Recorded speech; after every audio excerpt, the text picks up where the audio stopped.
Okay, some people got kicked out because of the recording starting, but they can always join back again.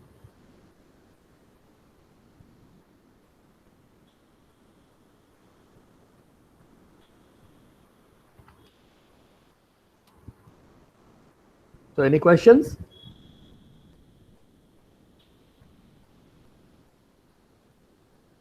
None? Wow. So am I to assume that But in nobody has taken a the look at those lectures? There hello, was sir. something that I heard. Somebody was saying something. That'd be a bit louder, I guess. Hello, sir. Yeah. Go Sir, ahead. in the proof of the second Schur's lemma, you had mentioned every linear operator on a vector space has at least one eigenvalue. Can you Yeah. tell more about it? Well, if it's a linear operator acting on a vector space, what you're really saying is something like this. You have a map from V to V, right? A linear map. And let me just give you a very quick and dirty proof of the fact that this always has at least one eigenvalue. All you really want is the corresponding matrix. So this F, whatever this linear map is, will have a corresponding matrix, which is n by n, a square matrix, where n is the dimensionality of the vector space V. So all you really have to prove is that every n by n matrix has at least one eigenvalue. And how would you prove that?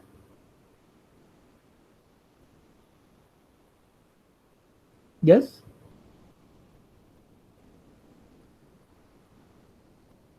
You can show that the characteristic polynomial has at least one root. Yeah, the characteristic, all you have to show is, first of all, you have to show that any eigenvalue obeys what is called the characteristic polynomial equal to 0. That is the characteristic equation, right? D minus lambda I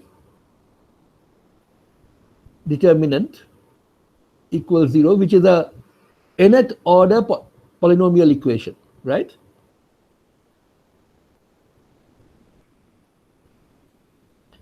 And then what you have to do is prove that every nth order polynomial equation has at least one root, one complex root.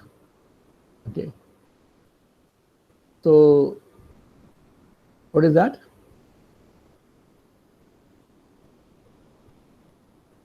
What theorem is that? This is a very well-known theorem in mathematics that every nth order polynomial equation has at least one complex root. Complex meaning real is included, of course.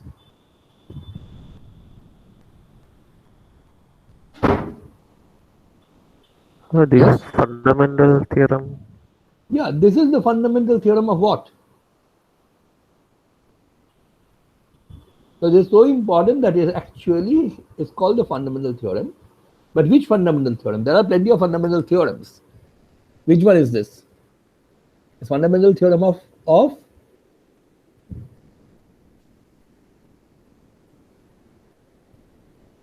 this is actually called the fundamental theorem of algebra that has at least one root.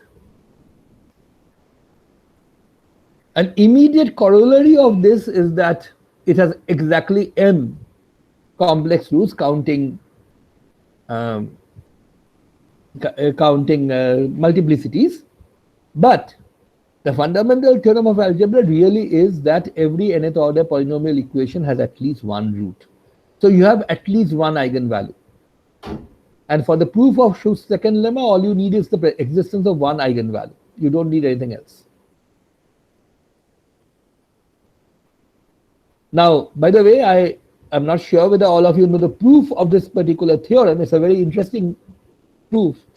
And perhaps the easiest proof, in fact, there are several proofs, but perhaps the easiest one is using complex analysis.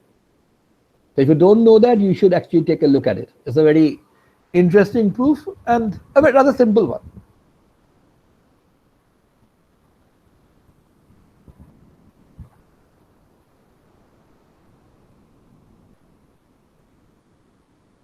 Okay, let me just tell you what the proof roughly is anyway.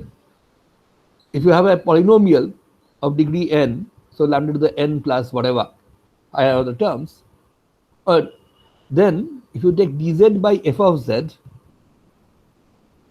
and did a contour integral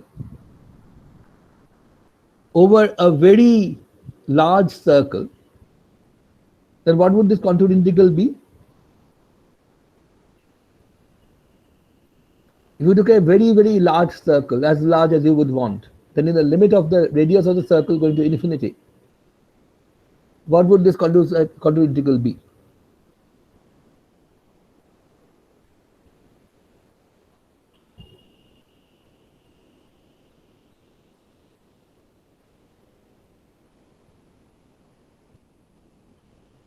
Yes?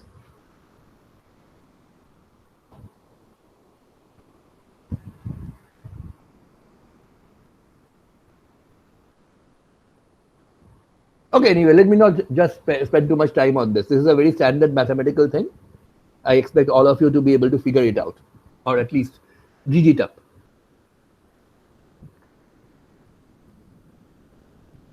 Any other questions? But it is an important point that for Schur's second lemma to prove Schur's second lemma, you do need the statement that every linear operator on a vector space has at least one eigenvalue. But the proof of that is sort of trivial. That is, this rather crude proof using matrices is rather trivial.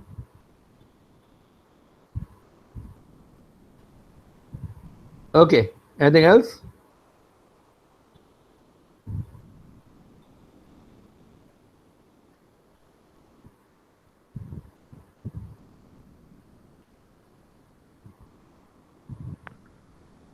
Sir, in the great orthogonality theorem equation, the first one, there was a Z matrix, and Yeah. later you chose a specific Z, right? You took Z KL equal to.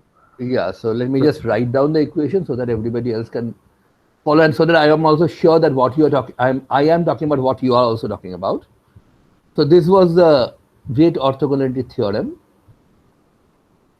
If you take EREPS d alpha g z d beta g inverse, right? This is this particular quantity worked out a mod g by d alpha, then face of z, then delta alpha beta, right? This is the original version of the great orthogonality theorem, although this is most textbooks don't call this the great orthogonality theorem. The next result is actually called the great orthogonality theorem in most textbooks, but they are equivalent statements. Okay, so this is the first equation that you're referring to, right? Yes. Okay, and then what's your question? So like I wanted to know like why that particular choice was made. Okay, we You made a mentioned okay. these are equivalent, but aren't we choosing a particular Z here? Okay, so your question, I think, boils down to this. This equation works for each and every z, right? You can choose an arbitrary z. Of course, you can't choose an arbitrary matrix here for the simple reason that the matrix multiplication should be possible. This is a d alpha by d alpha matrix, where d alpha is a dimension of this representation. This one is a d beta by d beta matrix. Of course, there's an identity here which I forgot, and this has to be d alpha by d beta. But apart from this being d alpha by d beta, there is no other restriction on this. For any z, this thing will work. Basically, because we managed to show that this particular thing essentially obeys the basic conditions of that x had in Schur's lemma. So this was an operator which intertwined between d alpha and d beta, these two representations. And from this, it followed that this has to work. So then what I did after that was we chose a very specific z. We chose z with elements, say, I k l to be delta k I prime, delta l j prime. That is, the kth row lth column element would be 1 only if k were I prime and L were j prime. That is to say that I am actually choosing a matrix which has only a single 1 among all its elements. All other elements are 0. The one element which sits in the I primeth row and j primeth column is taken to be 1. All the other elements are 0. And for that specific thing, we managed to show that this equation essentially reduces to this equation d alpha g1 g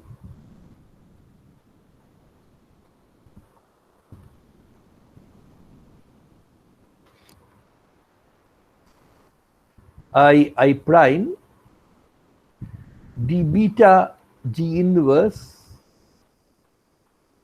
j prime j equals mod g by d alpha delta alpha beta delta ij delta I prime j prime. And this is what we also call the GOT. Strictly speaking, these are both the great orthogonality theorem. Just two, as I claim, these are two equivalent versions. I guess what you are asking me is this. I made a very specific, this was true for all z's, right? And I made a very specific choice of the matrix Z when I put in this particular form for ZK, the ZKL element. And I derived this expression from this one. So it might look like the second expression, the one I derived afterwards, is a special case of the upper expression. Is that what your problem is? Oh, yes, sir. Yeah, I've understood. So what have you understood? Have you understood why this is not a special case? Like it should work for any z, any z as in the dimension should be right. So I guess for so it will work for this. We are choosing since it will work for this z, any z, it will work, of course, work for this particular z, right? And so that of course is correct. So I can of course derive this second expression starting from the first expression. That was never under question. The question that I guess you should have, at least, I don't know whether that's the question you had. The question that you should have is, if I choose a specific z, am I not specializing? That is, isn't this result a special case of this one? Could very well be that this has more information. I've just thrown away some of it and got to here. Am I making myself clear? If I take a special situation, then it's very possible that I'm losing out some of the information which the original equation had. Let me just point out, okay, I think I will make this full screen. Okay, I will try to make this as wide as possible. The only problem is, if it's full screen, I have no clue about whether I'm still connected.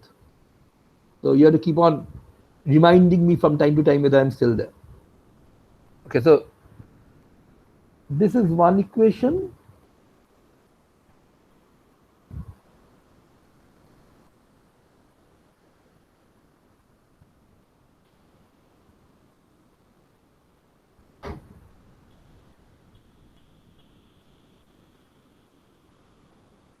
Times identity, and the other equation, maybe I will just change the color for that.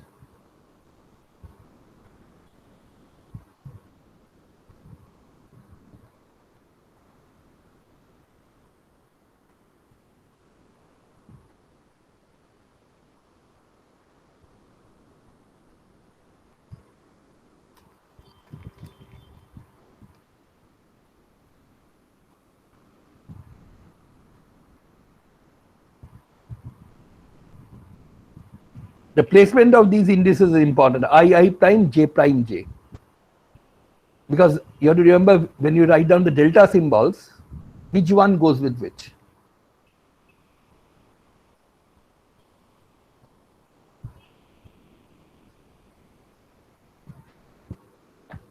Okay, so both of these are, as I claimed, are the great orthogonality theorem.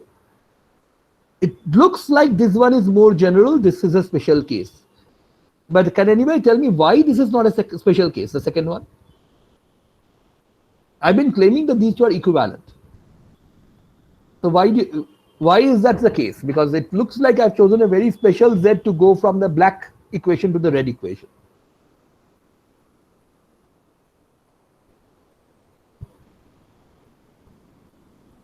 Yes?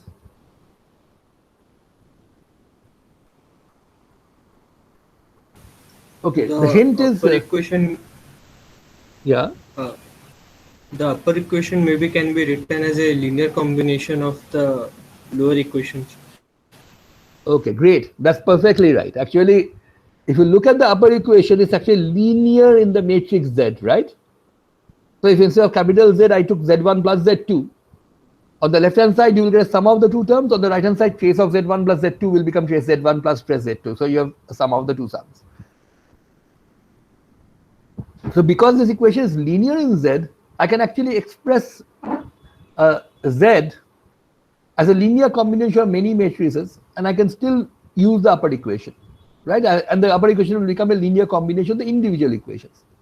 Now let me just point out that, okay, let me just write this out in for specifically say for 2 by 3 matrices, 2 rows, 3 columns. The kind of special matrices we have chosen were basically these.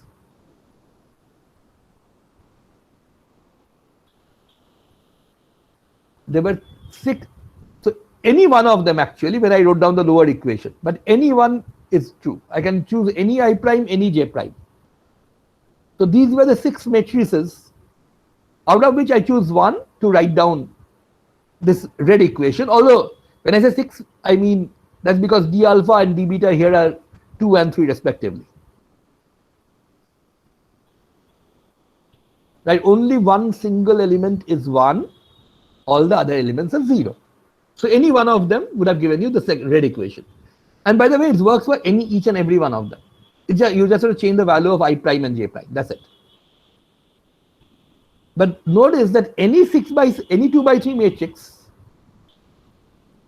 Z11, Z12, Z13, Z21, Z22, Z23, any such matrix can be written down as a linear combination of these 6, right? This one is nothing but Z11 times this plus Z12 times this plus Z13 times this and so on. In fact, the special matrices that I chose are actually nothing but elements of the basis set for the space of all d alpha by d beta matrices. The space of all d alpha by d beta matrices is a vector space, and the basis for that, one basis for that, are these 6 matrices. So I've just written down an equation which is true for each and every basis element.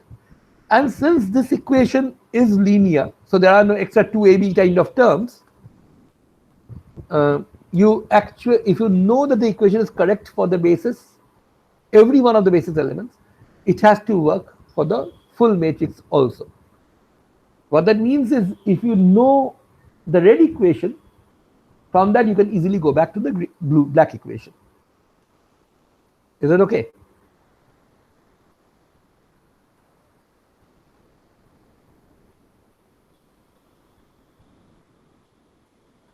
Any questions about this? Any confusion?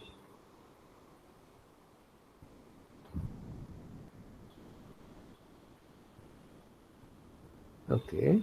So next, let me point out that although we did not lose any information when we went from the black one to the red one, the next step that we took actually was something like this. We put I equal to I. Remember, this is correct for any I prime, any j prime. That is, this is the situation where all the indices that you can see are free indices. They're free to take whatever numerical value you give them. Of course, depending on what values you give them, you get either 0, because most of the terms are 0 here anyway because of all these delta symbols. Or if all the delta symbols actually give you 1, then you get mod g by d alpha. But this is really a huge number of equations rolled into one.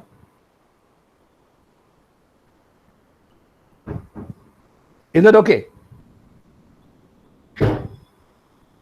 But now what I can do is I can put, since I prime, j prime, g are completely free, there's no restriction on them. I can now choose special values for them. I can choose I equal to I prime, right? I can always do that. And I can take j equal to j prime, again something which is my free choice, and then I can sum up over I and j. Okay, is that okay? Is that okay? Understandable? So what I'm doing is, next step is I'm writing d alpha I g, d beta j g inverse, again something which is simply a matter of my special choice. Of course, if I do that, if I check I equal to I prime and g equal to g prime, j equal to j prime, then the right hand side of course becomes delta ij times delta ij, right? I prime j prime is also ij now, or delta ij square, but delta ij square is the same as delta ij, right?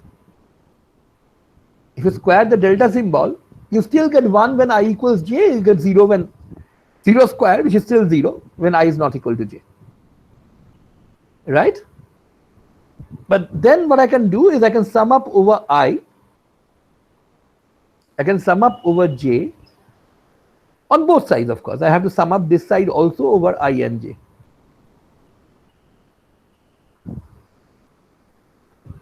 But if I do that, then this equation simply becomes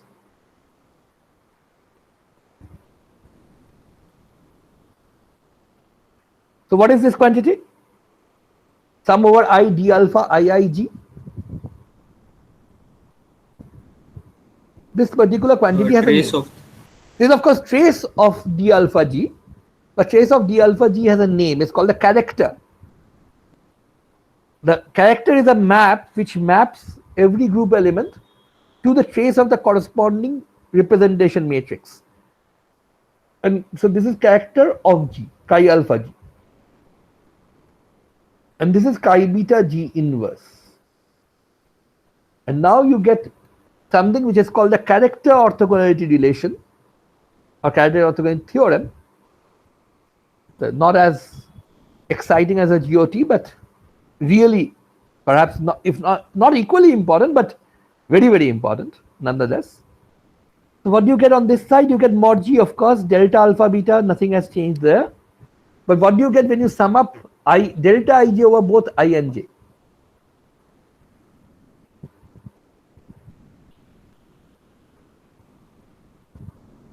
Remember, unless alpha equals beta, this term is going to vanish anyway.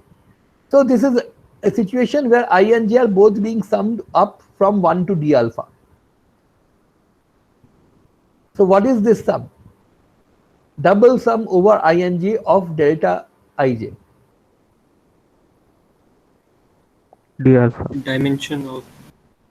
No, so this is d alpha. So that d alpha and this d alpha cancels. In case anybody missed that, the point really is that when you add up over I and j, you can add up over j first and then add up over I. When you're adding up over j, there's only for a fixed I, there's only one term for a fixed I that is going to give you a non-zero value, simply because only when j equals I will you get 1, and that means that the sum over j simply becomes 1. So next, when you're summing up over I, you're just summing up once, 1 for each value of I, and I takes d alpha values.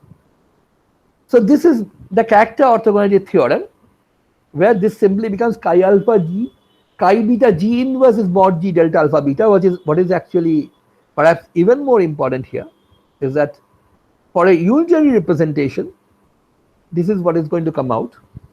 Chi beta g inverse is the same as chi beta g star. Well, that's trivial, right? Because for a unitary representation, the matrix d beta g inverse is actually d beta g's inverse. That means it's d beta g's adjoint as a matrix. That's Hermitian adjoint matrix. D beta g dagger is the same as d beta g inverse there. But then, of course, the trace for the adjoint, of course, what you do is take complex conjugate and then take the transpose. But when you're talking about the trace, you're only worried about the diagonal elements, which don't move when you take the transpose. So the only thing that happens is the conjugation. So chi beta G inverse, at least for unitary representation, works out to be chi beta G's conjugate. But what is very, very important is that every representation on a finite group is equivalent. That is, you can do a similarity transformation and go from there to a unitary representation. That was the theorem that we proved.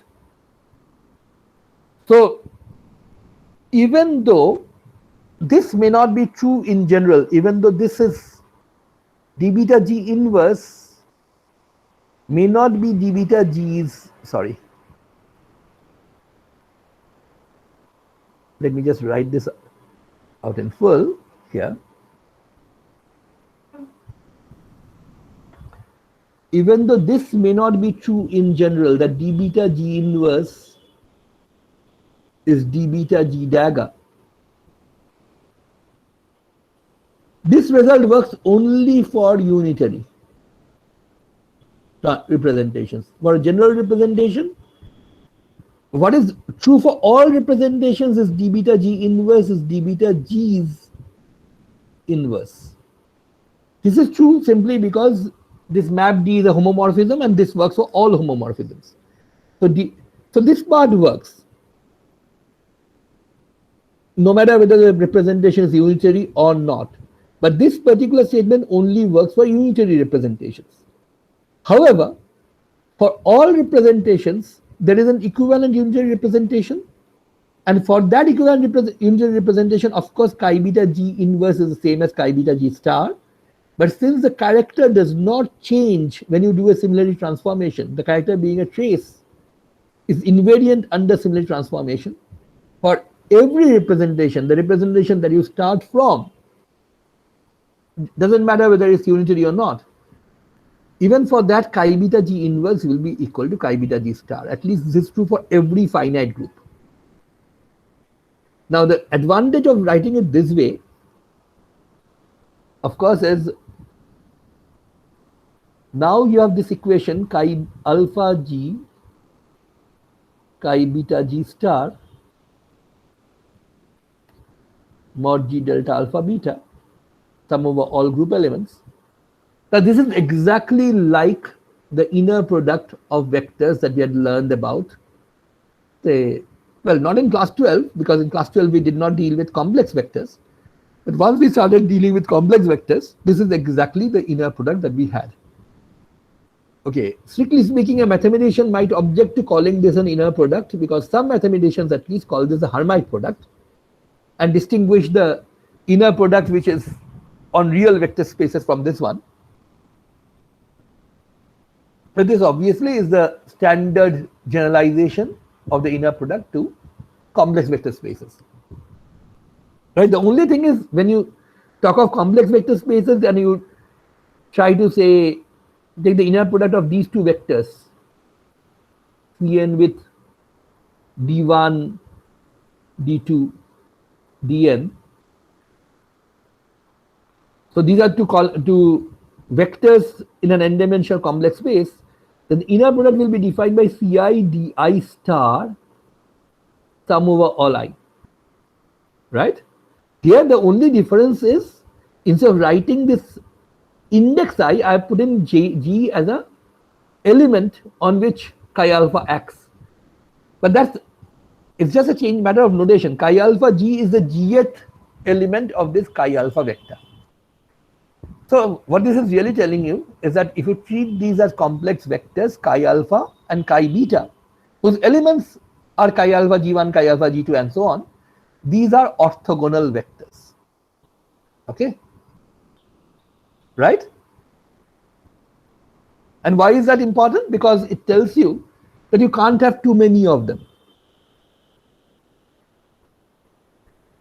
Right? Because on a given vector space, you simply cannot have too many orthogonal vectors.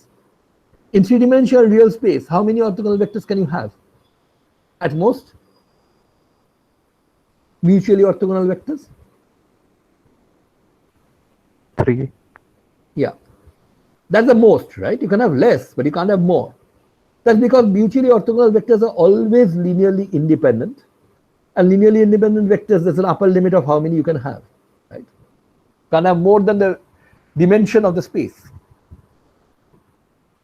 So here this clearly shows that the number of such vectors is bounded above, and remember, you get one such vector. When I say vector, I of course mean this quantity chi alpha g1, chi alpha g2, and so on. G final, the last g, which is g of mod g. A vector like this, you have one such vector for each irrep, right? So this tells me that there is an upper bound on the number of irreps possible. You can't have way too many such vectors. Okay. Okay, if you look at this particular result, what bound does this give on the number of irreps?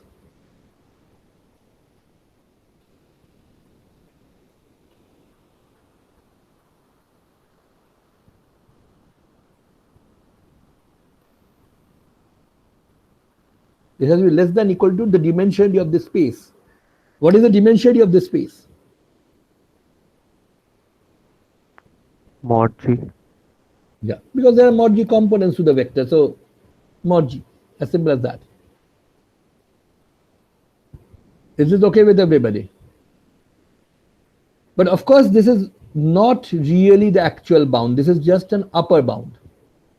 The reason why it's not an actual bound is simply this, that this chi, which remember is trace of the, so chi of, for any particular representation, the character will be given by, take the matrix corresponding to G, take the trace.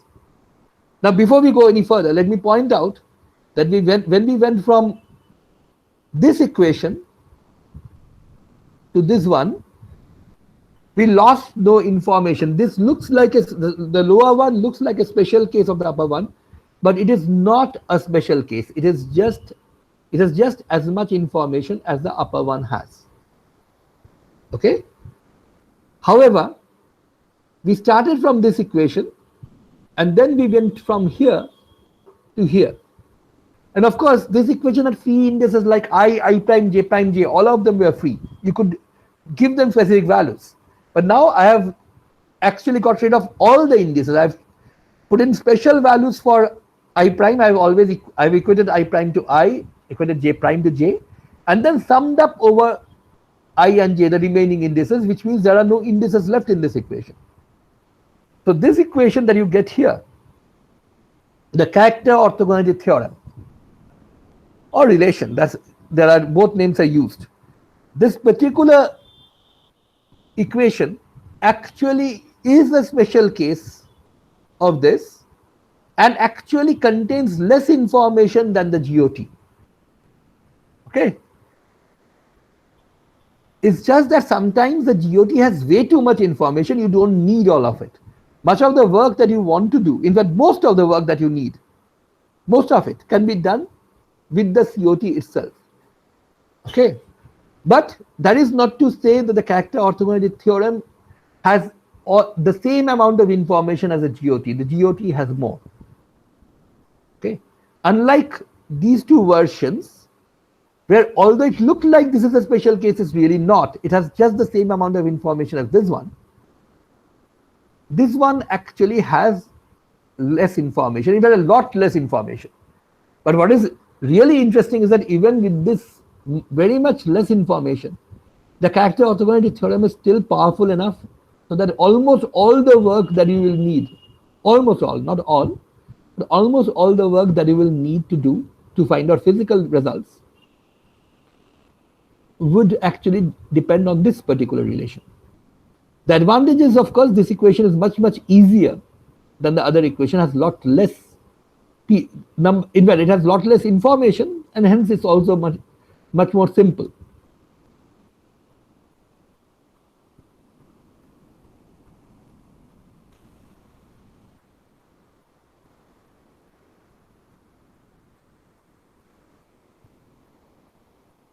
Okay. Now I'm a bit confused as to whether I'm really getting through to anybody, because only a couple of you are asking questions. The rest may be content with letting those people ask questions, but if you have a question, then it's the best time to ask it now.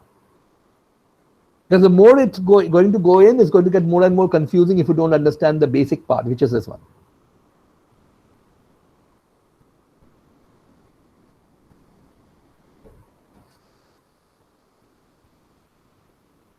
I'm not sure whether people have already watched the last video, which was yesterday, or actually deep day before yesterday night, well, in the night day before yesterday.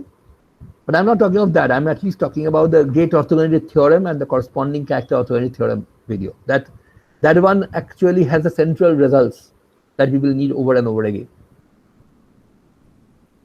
All the rest that we are going to do in finite group theory is going to be basically use applications of those results.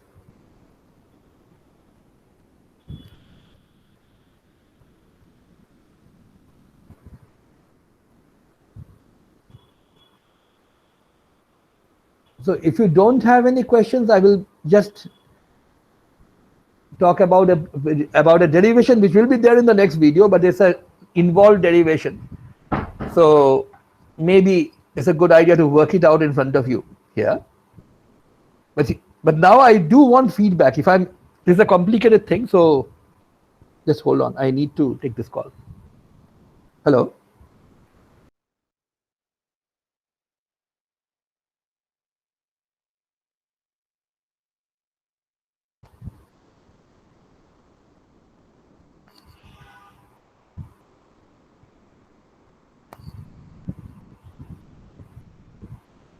Okay. So before I do that, any questions? Any further questions?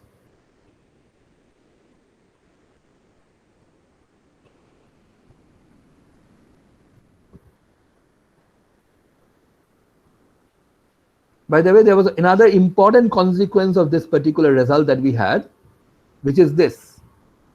Although this equation was written as a sum over all group elements, that now one very important and obvious result is this. Chi of G, which is, now if G prime belongs to the same conjugacy class as G does, then G prime there has to be some element in your group, let's call this G bar, such that G prime is G bar inverse. That of course is a definition of a conjugacy class, right? If two elements are in the same conjugacy class, there has to be something which you can conjugate by to go from G to G prime. But this immediately tells you that D of G prime is D of G bar, D of G bar inverse. And that of course means that D of G prime and D of G are similar matrices. And that means chi of G prime has to be the same as chi of G. So what this really means is that the character, although we wrote the character as a function of the group element, is really a class function. It's not really a function which depends so much on the individual group elements. It depends on which class the group element belongs to. So what you can always do is, instead of writing the sum over all group elements here, and just write the sum like this.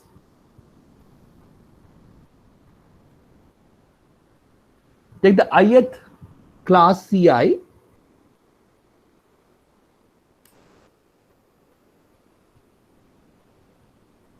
because ultimately the value of this character depends only on which class the element belongs to. So I can just sum up, sorry, I made a mistake here. Sir, I think you sort of did this in class. I did this last time?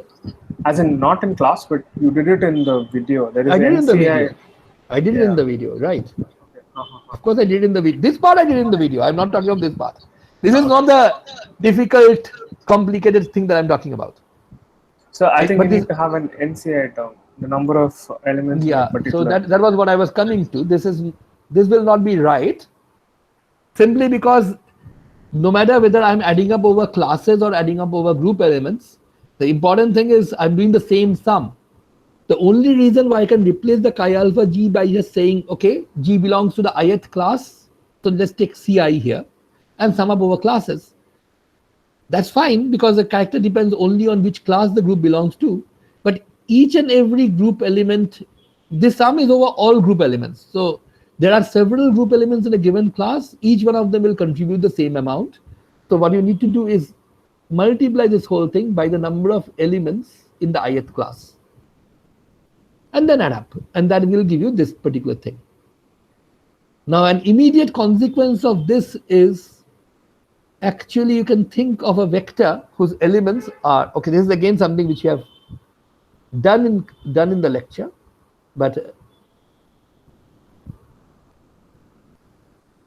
a vector with elements will be something like this, and so on. And of course, now the number of components of this vector will not be mod G. There will be as many components as there are classes in the group. And the consequence of this equation will be that this vector, if I wrote a vector like this for each irrep, all these vectors will be mutually orthogonal, and they are vectors whose dimension are in a space whose dimensionality is the number of classes. And that actually tells you that the number of irreps is actually bound by a tighter thing. That is, it's not less than equal to mod G. It's actually, of course, less than equal to mod G, but the tighter bound is number of irreps is actually less than equal to number of classes. And in the last lecture that I uploaded, I assumed this to be true. I assumed not this to be true. This was already proven, but I assumed a stricter result which was not proven yet, that this is actually true. That the number of irreps is actually equal to the number of classes. I'm sure all of you realize that when I say number of irreps, I mean number of inequivalent irreps, because given an irrep, there are infinitely many other irreps which are all equivalent to that. So when I count the number, I really mean I just count the inequivalent ones. Equivalent irreps are simply not counted. And this is the fact that number of irreps is equal to the number of classes. The proof of this is slightly more involved. That's the one that I'm going to talk about now. So if anybody has any confusion about what we have said so far, please speak up. Otherwise, I will move on to the next question. Next topic.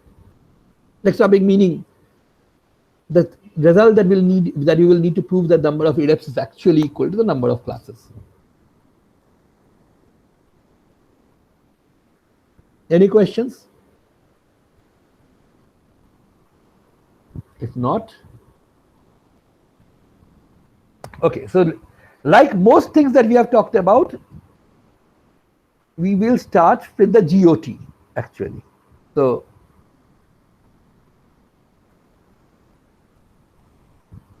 this is the GOT, d alpha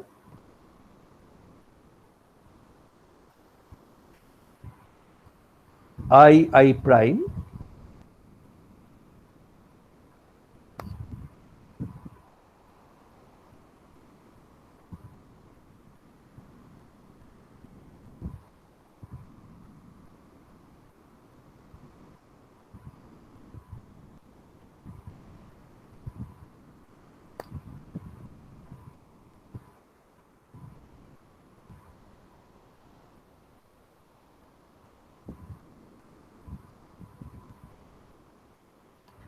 Of course, you must have all realized that I have left this big gap here for a very good reason. I need to put in something there.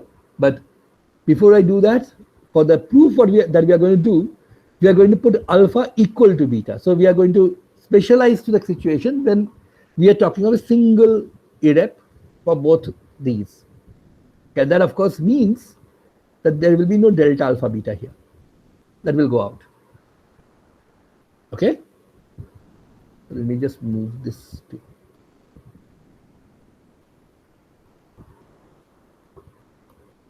So now what I'm going to do is I'm going to put in some new stuff here. Notice that I prime, j are all free indices. So I'm free to add up over them and do stuff like that. So what I will do is something like this. I will choose any two elements G1, G2 from the capital G, any two specific elements. I will put in d alpha g1, d beta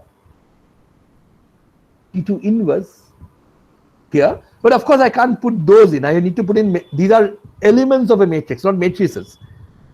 I will need to put in the corresponding elements of a matrix in these locations in such a way that the matrix multiplication makes sense. So what indices should I use here if I want this to be a product of matrices? So you need to use I dash and K. Yeah. And some K, some dummy index. No, that would be if I just wanted this to be product. I want all of them to be multiplied. Oh, so J prime. Good. What about this one? J And it could. then now I can put in any arbitrary thing here that will give me the ikth element of this whole product. Okay. But I will actually do something very specific. I will put I here. And then, of course, when I put this, that doesn't make it a matrix multiplication. To make it a matrix multiplication, what I need to do is sum up over I prime, right? This index and J prime and J, and the only reason I put the two I's here, I had a choice. I could have put in I could have put arbitrary K here and got the ikth element of the matrix. But since I put in the ith element, I get the iith element of the matrix, and then I sum up over I. This is just the trace of the product. Exactly. So what this does is that it gives me a trace of G inverse, G1, G inverse, G2 inverse. Got it? That actually was the aim, to get that particular trace. Why, you will soon see. But just to of course, you have to do the same thing on both sides. So I sum over J, sum over I prime, sum over J prime. I'm going to do exactly the same thing on both sides. So I'm going to write d alpha I prime J prime G1, d beta Ji G2 inverse. And then I have to sum up over Ij, I prime, J prime on both sides. So as you have figured out already, the fact that the group is finite is important. Because of that, I can happily move in this sum in, right? That is, do the sum over Ij, I prime, J prime first, and then do the sum over G. And if I do the sum over Ij, I prime, J prime first, what I get is the trace, that is chi alpha of G, G1, G inverse, G2 inverse. Is that okay with everybody? Anybody who has not understood this will be in deep trouble in what's going to come. So please speak up if you have understood this, if you have not understood this.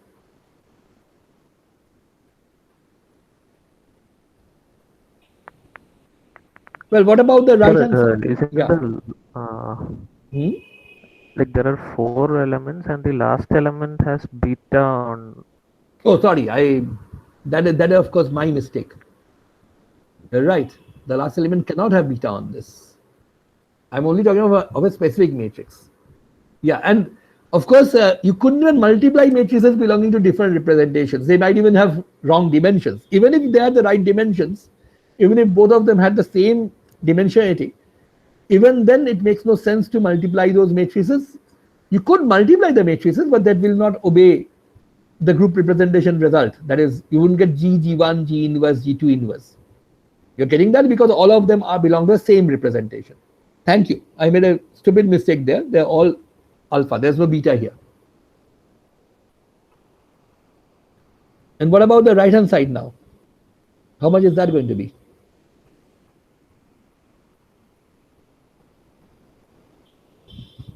Delta Ij, delta I prime, J prime, sum over Ij of this. So, what is this going to be?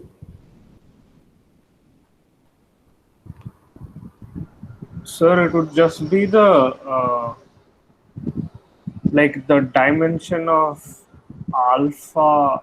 No, remember this whole thing is being you are summing up over the red pieces and the blue pieces. Right. So let's focus on one of them. Let's say sum up over J prime. What will you get? Summing with delta symbols is the simplest thing in the world, right? If you So sum up basically, over you get j a trace of chi of G1 and chi of G2 inverse. well, almost. Of course, not chi of G2. Sir, Oh, sorry, again chi alpha. I somehow keep on writing down beta out of habit, I guess. G2 inverse or G2's conjugate. Chi alpha of G2 inverse is chi alpha G2's conjugate always. Okay. So this is what follows. Just by what I did was start from the great orthogonality theorem, exploited the fact that it had lots of free indices, pushed into matrix elements here and here. Of course, I had to do it on both sides. Summed up over all the free indices and ended up with this result. Now, this is in itself is not that interesting. What is more interesting is this.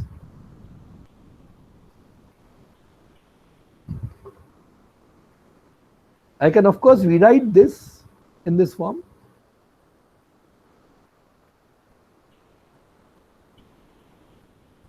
Sorry.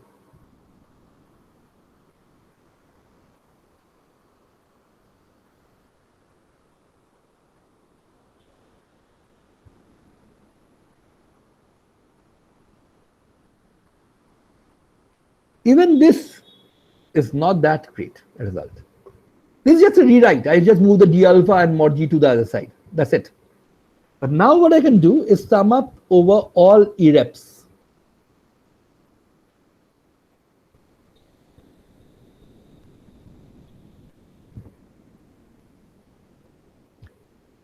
Okay, but now in order to recognize what this quantity is going to be, for that, unfortunately, you will have to have listened to the last lecture. That is, you are taking the alphath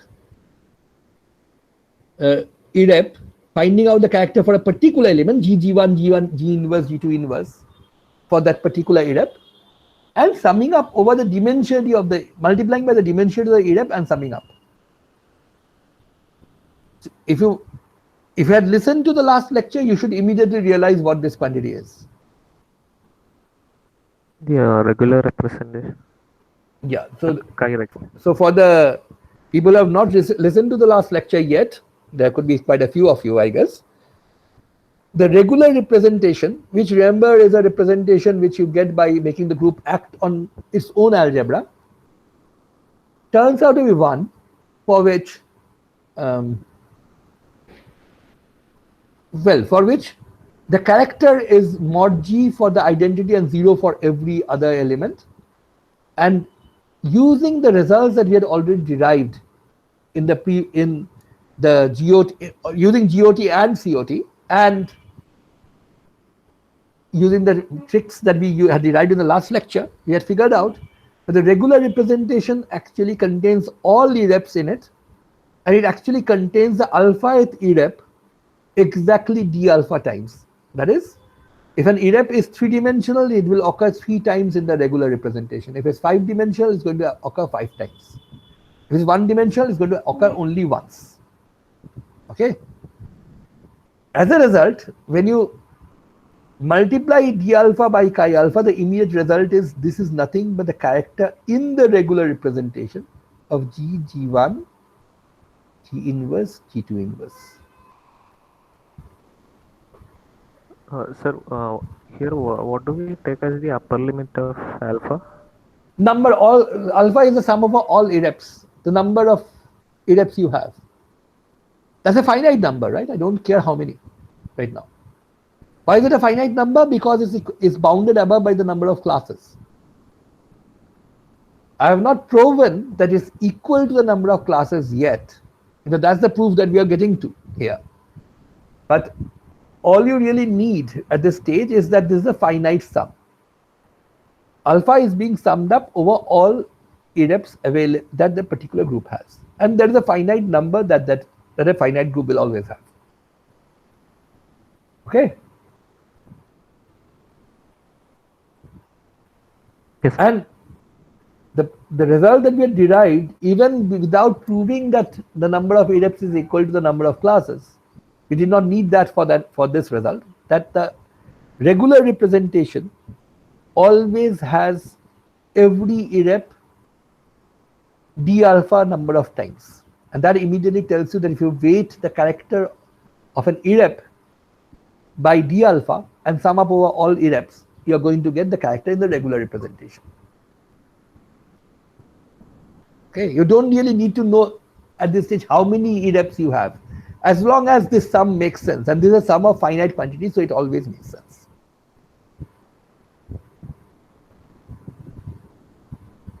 Okay, is that okay? Yes.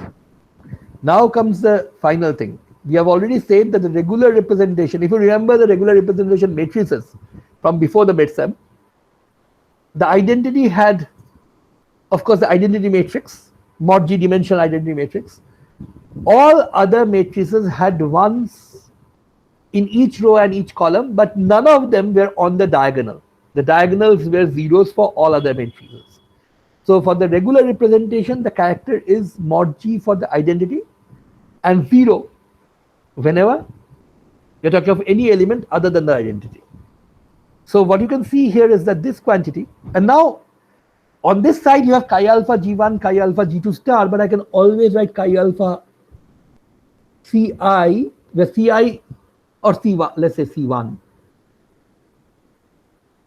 because whatever class G1 belongs to, or let's say G1 belongs to ith class, that's easier for the notation, and let's say G2 belongs to the jth class.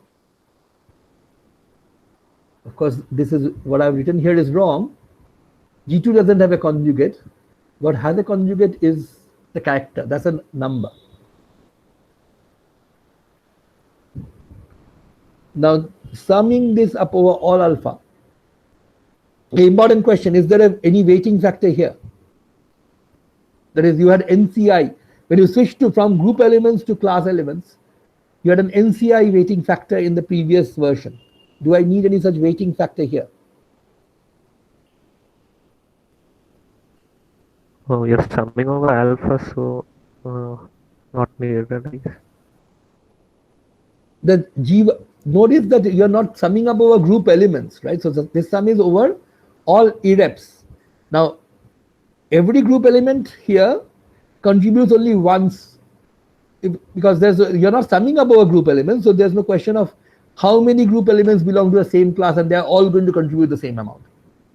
So here what you have is simply chi alpha Ci, where Ci is the G1 belongs to Ci and G2 belongs to Cj. This is just a simple sum. Now what is this going to be? Note that the only way this can be non-zero is if G1, G inverse, G2 inverse is what? As I said, there's only one is the identity. That's the only element, only group element whose regular representation character is non-zero. Every other element has regular representation character which is 0. So if this is identity, what does it tell you about G1 and G2? Same class. Right? Because if this is identity, G2 is G1, G inverse. There has to be, remember, you are adding up over all groups here, group elements here. So if there is some group element for which G1, G inverse is equal to G2, then you have a non-zero contribution for that particular G. For all other G's, you have 0 contribution. But if G2 and G1 belongs to different classes, that means that there is no group element such that G1, G inverse is G2. And therefore, can immediately see that there has to be a delta ij here. Okay? Could you repeat that? Hello? Could you repeat that? All I'm saying is if Ci and Cj belong to, say Ci and Cj were different classes. If I and j were different, I here is just a label which labels which class you are in. So if I and j are different, you're talking of 2 different classes, right? So if G1 and G2 belong to different classes, then there will be no small g such that G1, G inverse, G2 inverse will be identity. Is that okay? Remember the definition of a class is for G2 to be in the same class as G1, there has to be some small g such that G2 is G1, small g, G1, small g inverse, right? If G1 and G2 are in different classes, there is no way you can get the same quantity, you can get an identity here. Is that okay? And that means as small g runs over the entire group capital G, this G1, G inverse, G2 inverse for each g is not the identity. So all the terms are 0. So when I and j are different, you get 0. So that's what delta ij is standing for. If I and j are different, you get 0. When I or j are same, what do you get?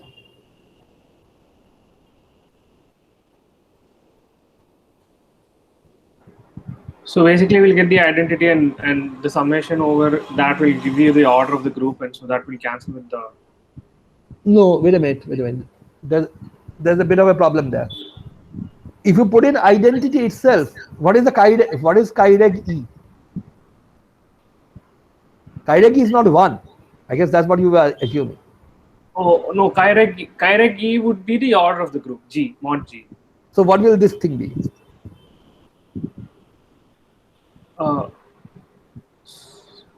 So it will just Mod G square. It would be just mod G on the top. I mean mod G into mod G. It would be 2G, 2 mod G. 2 mod G. Yes. You mean this? It would be 2 mod G by mod. It will be just 2 if I'm not wrong. 2. Okay, why are you saying 2? Sir, I mean the chi-reg. Okay, let's leave the 1 by mod G out. You're saying this sum is going to be 2 mod G. Yes, sir. Is that what you're saying? Yes, sir. Why 2? I thought like mod G will get like added up and like. Yeah, but why when it adds up, why should it be 2? Somebody else said mod G square, right? Sorry. I guess I wanted to say mod G square, maybe. Yeah. And now this is open for everybody. Can anybody comment whether this is right? Mod G square. Is this what you are going to get?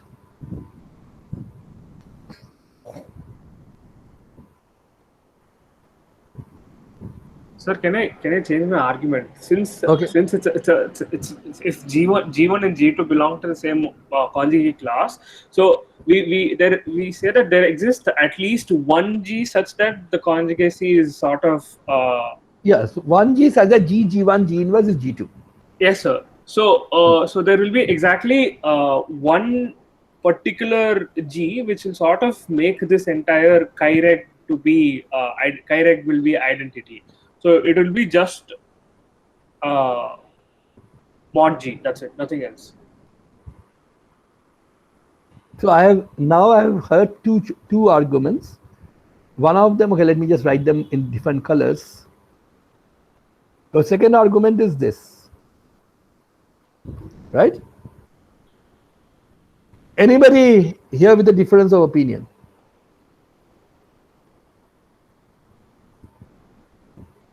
I'm assuming that people have understood the arguments that is being given in favor of either mod G square or mod G.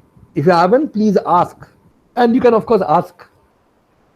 Well, you don't have to ask me, but anyway, do ask. If the arguments are not clear. But of course, both arguments cannot be correct. Sir, will it happen only for one G? It could happen for multiple G's. Good. So actually, so this argument, actually, this mod G square would have been correct if for every small g, G1, small g inverse were G2. Okay, that's actually not going to happen. This would be correct if there's only one small g such that small g, G1, G inverse is G2. So neither is this correct. So what you really need here is this. To some number, let's call that nu, which will depend on which class you are in, of course, which tells you how many times, how many group elements small g exist such that small g g1 small g inverse is g2. That could be more than one. The point is, if g2 and g1 are in the same class, then this has to be at least one, but can definitely be more than one. Is that okay? Yes, sir. Okay, okay. Sir, but I have a question though. Yeah. So Right. this small g, just this small g, does not necessarily have to belong to the class, right? It could be some element from a different class Of or course. outside the class. Of course. Okay. Of course, it has to be something. It could definitely be. Remember, you're summing up about the entire group, right? Yes, sir. So every time there's an element in the group such that g1 g inverse is equal to g2, it's going to contribute mod g to this sum. Exactly. So all you need is how many such group elements are there such that g1 g inverse is equal to g2. So that, of course, is a question which can be answered with just group theory. You don't really need this representation theory for that. Okay. But is there like a very good way to sort of estimate this? Well, not UI? estimate. There's a very good way to determine exactly what that is. Oh, okay. There better be, otherwise you would be otherwise we would be in deep trouble next. Okay, but I'm going to give you, since I don't really want to give away the entire next lecture so that nobody watches that one. This was a complicated part of the argument in the next lecture, so I thought it would be best if I could actually show you live how that works. But the next part would be figuring out what this quantity nu I is. That is, for a given group G Ci, how many times how many group elements exist which conjugate a given element to another element of the group. Okay. Now this is something which I will ask you to worry about. It is not very difficult, but you should be able to figure it out yourself. If not, watch the next video. But it's an interesting problem in its own right. But what is okay? Can anybody tell me one thing? For what kind of group will this result work?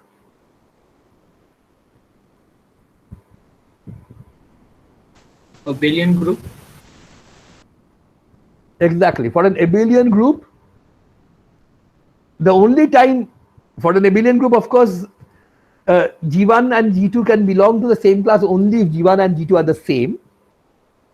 And then for an abelian group, every group element conjugates G to G, right? Because HG, H inverse is always G for an abelian group. So for an abelian group, this upper result will work. Okay. Now, the other, of course, question could be for what kind of group this result will work. That is, there is only one group element such that G will go to G inverse. So that I will let you worry about. In the next lecture, I will show you a way of deriving this result nu I. But the important thing, I think, even without that, you should be able to sort of see why this equation is important. What you are saying is chi alpha Ci, chi alpha Cj star is basically lambda j, lambda or lambda I, let's say yj.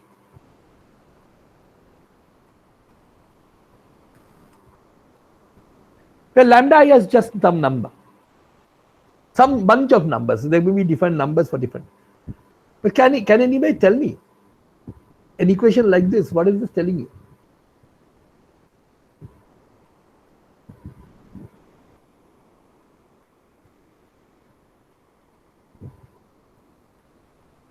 This should be a very familiar equation. Yeah, completeness relation. Yeah, so this, if you have done enough linear algebra, you would recognize this is a completeness relation, or most of you may have seen this being the identity as a completeness relation. They actually mean the same thing. This thing is simply a component version of this standard ket bra summed up over all, take all kets, you are going to get identity. This result which you have seen in quantum mechanics, that is of course, that is actually a very special case of this more general result. That if you have a result like this, it says that these the vectors with components chi alpha, chi c1, chi c2, chi c3, etc. You have one such vector for every irrep, and these vectors are complete. That is, every vector which is vector in this space, remember, of dimensionality equal to the number of classes, can be written down in terms of these vectors as linear combination of these vectors. So if this result follows, what is the immediate consequence? We have already seen that the chi alphas are linearly independent because they are orthogonal. Now what we have seen is they are complete. That is, they are a spanning set. So when you put the two together, what do you get? Elementary linear algebra, no group theory involved.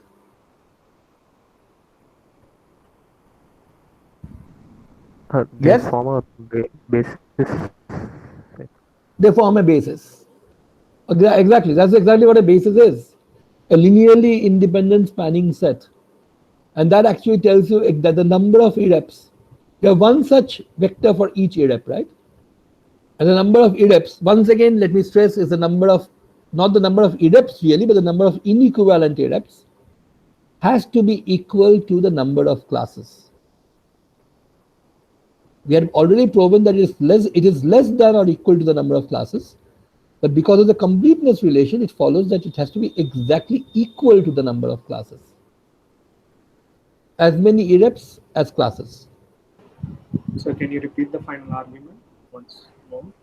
Well, the point, okay, I jumped a step because I did not show that this means completeness. But I'm assuming that most people have done enough linear algebra to know this already. If you haven't, I will put in the argument in the video. But anyway, that's a simple linear algebra. That a rule like a result like this, that if you add up chi alpha ci with multiply chi alpha ci by so this is basically chi alpha I, chi alpha j star summed over all alpha is delta ij, that kind of result with an extra weighting factor in front. That weighting factor, by the way, whatever that weighting factor is, square root of that can be supplied on both sides to get the delta ij. So that sort of acts like the prefactor in some sense. In fact, you should be able to guess what this factor will come out to be. This will come out to be exactly the prefactor that you had in the orthonormalized chi vectors. And that shouldn't come as a surprise. That is, you had this root over nc by mod g, right? In fact, what this will turn out to be, this lambda I will turn out to be exactly nc by mod g, nci by mod g. Number of elements in the ith class by mod g. Mod g, of course, is the mod g which you had outside. So what happens is our character vectors, the vectors with square root of nc1 by mod g times chi alpha g c1 and so on as components, they turn out to have exactly this form, which is the completeness relation. So what that means is that every vector in this space of class vectors, that is, every vectors which has one number for every class, okay, can be expanded in terms of these character vectors. The character vectors form a complete set, that is, or rather a spanning set, and we have already seen that the character vectors are orthonormal and hence orthogonal, and hence they are actually linearly independent. So the character vectors form a spanning linearly independent set, and which elementary linear algebra tells you is the basis of that space. And how many elements does the basis have? The dimensionality of the space. In this case, the space, of course, is a space of column vectors like this. You have one element for the first class, another for the second class, and so on. and then number of classes. So the number of elements of this vector is the number of classes, which is the dimension of the space anyway. But this dimension has to match the number of elements in a basis. And we have already shown right now, at least we have gone a long way towards showing that the character vectors, one vector for each irrep supplies you with a basis for this space. And that immediately tells you that the number of irreps, number of character vectors has to be equal to the number of classes. And since you have one character vector for each irrep, number of irreps, or rather number of inequivalent irreps, has to be equal to the number of classes. Is that okay?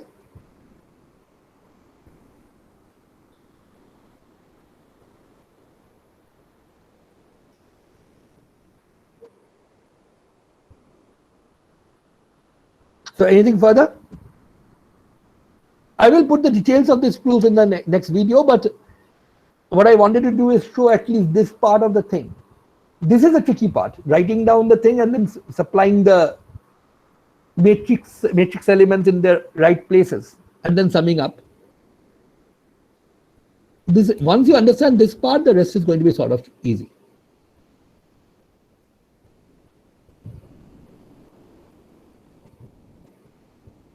Any questions?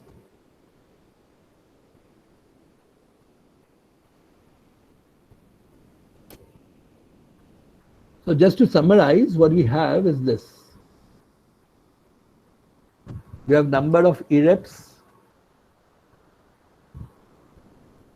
equal to number of classes, and in the last, and we have this character orthogonality relation. And in the last class, last video, which is already up, which many of you have already seen, I guess, you have the way of, what we have is figuring out just from the characters whether a representation is reducible. How can you do that? Given, remember, checking whether a matrix representation is reducible is not very easy, because what you need to do is to find out a single similarity transformation which is going to transform all the matrices to the same block diagonal form. If you can find such a similarity transformation, then the matrix representation is reducible. If you can't find such a one, the trouble would be that it may be simply because you have not tried hard enough. Maybe there is such a similar transformation and you have not found it. Maybe there is no such similar transformation, so you won't find it. Okay, no matter how hard you try. So in the last lecture, we gave this criterion which tells us how to find out whether something is reducible. Okay, any questions about this?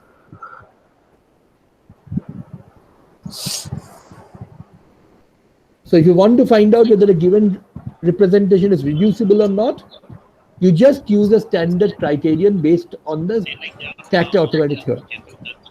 What does Fano mean to me?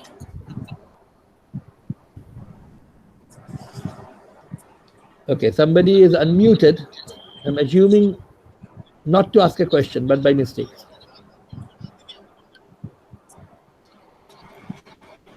Do you want to ask a question?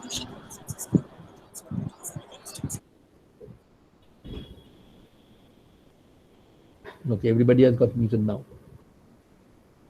Okay, so we have already seen the reducibility criterion. We have also figured out how to reduce, that is, at least how many irreps, how many times a given irrep occurs in a reducible representation. That's also in the last lecture. So, and finally, we have reduced the regular representation, and that gave us this two very important results. One is every irrep is occurs in the reduction of the regular representation, which is why the regular representation is so important. If you know the regular representation thoroughly, you know every irrep. And since every representation is built out of the irreps, in a sense, you know every representation. And since we already also figured out that the regular representation has d alpha copies of the alpha-th irrep, then it immediately follows that d1 square plus d2 square and so on. You add up over all the irreps, which now I know is the number of classes, is equal to the order of the group. So this is the result we have already mentioned before, but this is a very important relation which tells you, which at least puts a huge amount of constraints on the numbers that you can have, how many classes you can have, and also how big the ADEPs will be. Remember, we have already used this to show that S3 has a one-dimensional, another one-dimensional, another two-dimensional representation, just these three. So 3 ADEPs, that's it, and they are 1, 1, and 2 dimensional. So this is a summary of what we have done in all the videos so far. In the next lecture, we are going to actually talk about the completeness relation for characters. In fact, essentially the proof that you saw here, with just the details thrown in. But I would try to urge you to figure out what this lambda I factor is going to be, this factor here, just by thinking about how many group elements will conjugate G1 and give you G2. You can figure that out, then you can figure out the lambda I on your own. Okay, and then we will have essentially most of the tools needed for applying this to physical problems. We will need one more, a very important theorem, which is basically more a physics theorem than anything else. Statements about operators which commute with group elements, what kind of matrix elements they can have. You have heard of this last year when we talked about Wigner's theorem in quantum mechanics. What we are going to do is derive the general Wigner's theorem for an arbitrary group and then use it for figuring out various physical results. So we are close to at least getting to the physics. We need maybe one more week of, 1 or 1.5 more week of results from group representation theory before we can actually start using this directly for physics. Okay, so are there any questions? If not, we can call it a day today.